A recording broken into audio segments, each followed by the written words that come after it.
लेकिन देवताओं से, फरिश्तों से जो प्रार्थना और मिन्नत की गई तो उन्होंने एक मौका, एक अवसर सब इंसान और आदमियों को दे दिया गया कि आप इनको मना लो। अब इंसानों को, आदमियों को धीरे धीरे मनाया जा रहा है कि भाई मान जाओ, मान जाओ, मान जाओ। ये अवसर और मौका दिया। नहीं तो अभी क्या मुसलमानी राष्ट्रों में, क्या चीन में, क्या अमेरिका में, क्या उसमें और क्या इसमें और क्या उसमें, अभी तक न मालूम क्या हो गया होता। ये तो बहुत से लोग कहते हैं कि क्या शिवजी महाराज की समाधि टूटेगी? अगर आपके पास नारद जी की आंख हो तो देख लो, नारद जी की आंख हो तो देख लो। जिनके पास नारद की आंख है वो तो देखते ही है। नारद जी स्वर्ग वैकुंठ में रोज जाते थे और बीड़ा बजाते थे वहां जाकर, और यहाँ घूमते थे। उधर चले गए, ब्रह्मा से मिले, विष्णु से मिले और शिव से मिले। और वो नारद जी विष्णु भगवान के शिरोमणि भक्त। अब जरा सुन लीजिए भक्तों की लीला, बीच में आपको सुना दूं। नारद जी चले जा रहे थे। एक राजा था जिसका बहुत बड़ा राज था। उसके कोई भी औलाद नहीं थी। रानी और राजा ने सोचा कि धन संपत्ति क्या करेंगे, कुछ सेवा की जाए गरीबों, मोहताजों और महात्माओं की। तो नारद जी चले जा रहे थे। जब सुना कि नारद जी आ रहे तो विश्लोक में बड़े प्रसिद्ध और मशहूर थे। राजा ने उनको बड़े आव भगत से ठहराया।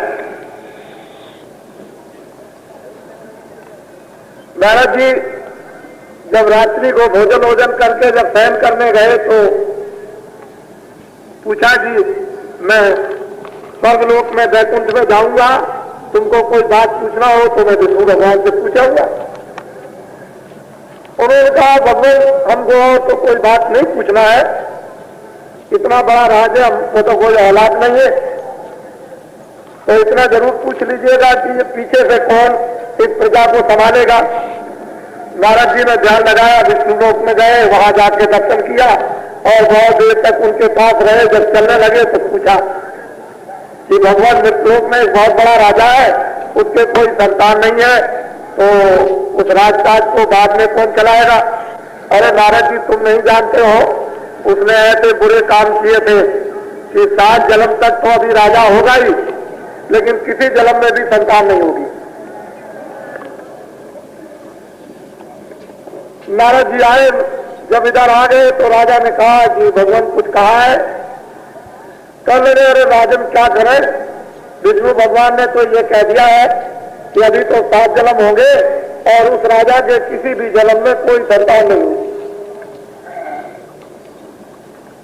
नारद जी अपना सुबह उठे, कमंडल उठाया और चल पड़े। उन विचारों ने सोचा कि नारद वाणी कभी न हो मिथ्या।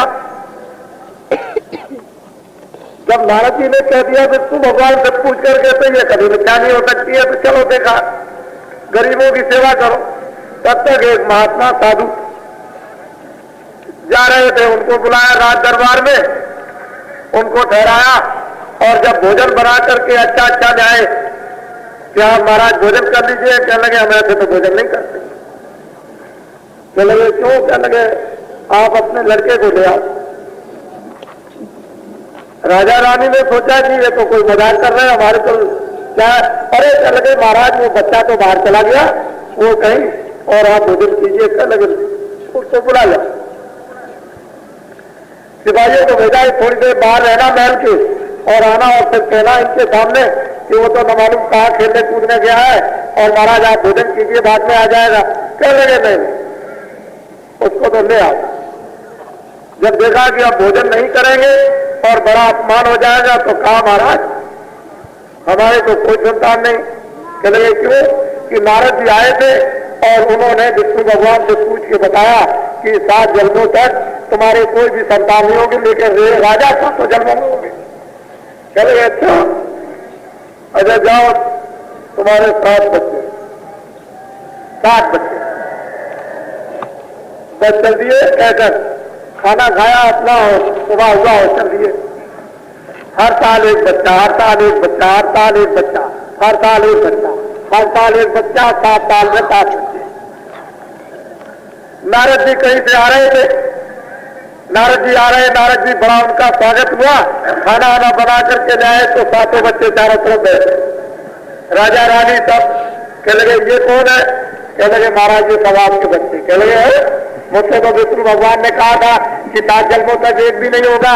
तो फौरन उन्होंने आंख बंद की और सोचे वहां वैकुंठ लोक में, वहां जाकर के तो विष्णु भगवान ने सोचा कि आज नारद बड़े क्रोध में आ रहे, तो बोले कि अरे बड़ा कलेजे में बड़ा दर्द हो रहा, हाय मैं मरा, हाय मैं मरा, हाय मैं मरा, कलेजे में बड़ा दर्द हो रहा, बड़ा दर्द हो रहा।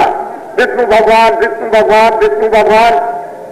वहां जब देखा, कहा भगवान आपको क्या हो गया? अरे कह लगे बड़ा दर्द हो रहा, हाय बड़ा दर्द हो रहा। अरे भगवान आपको क्या दर्द हो गया?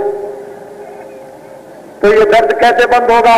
कह लगे मृतलोक में से किसी का कलेजा ले आओ और इस पर लेप कर दो तो मैं ठीक हो जाऊंगा।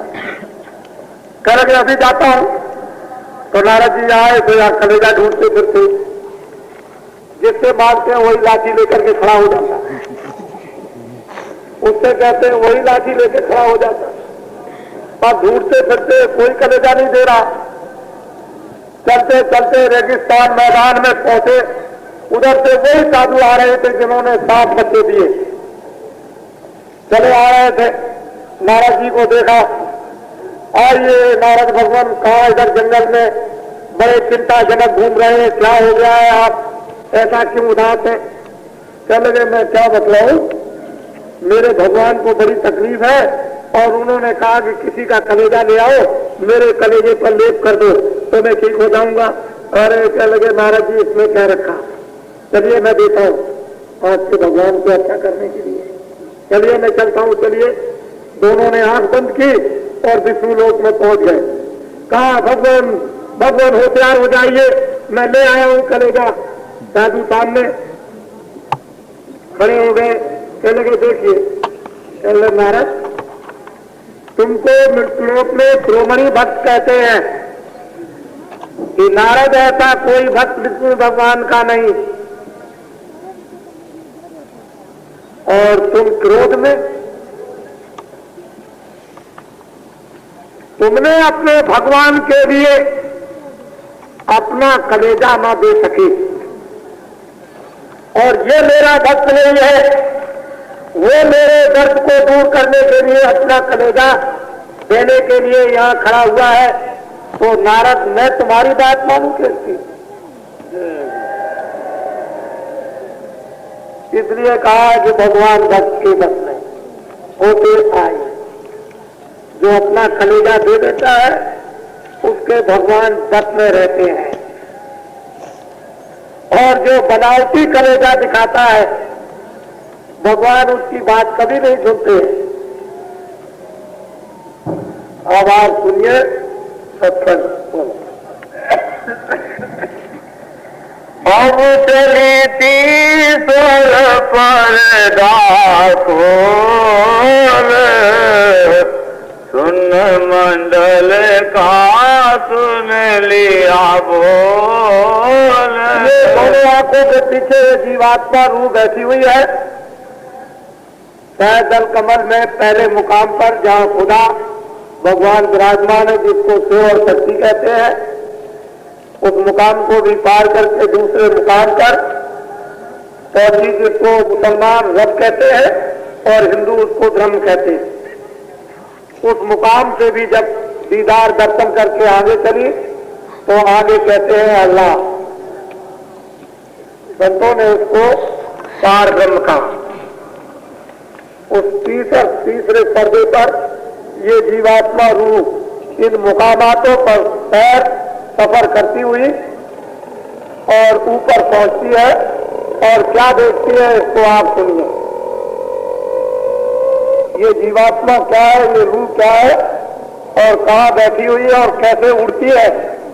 जब उसे उड़ना इस घोंसले से आ जाता है तो फौरन चली जाती है छोड़कर, और उड़ती रहती है अनल पक्षी की तरह से आकाश में, और जब जाती है तो क्षण में ऊपर जाती है और क्षण में, और अरबों मील का सफर 1-2 मील का नहीं, अरबों मील का सफर ये 1 सेकंड के अंदर करती है और फौरन वापस लौट कर आ जाती है।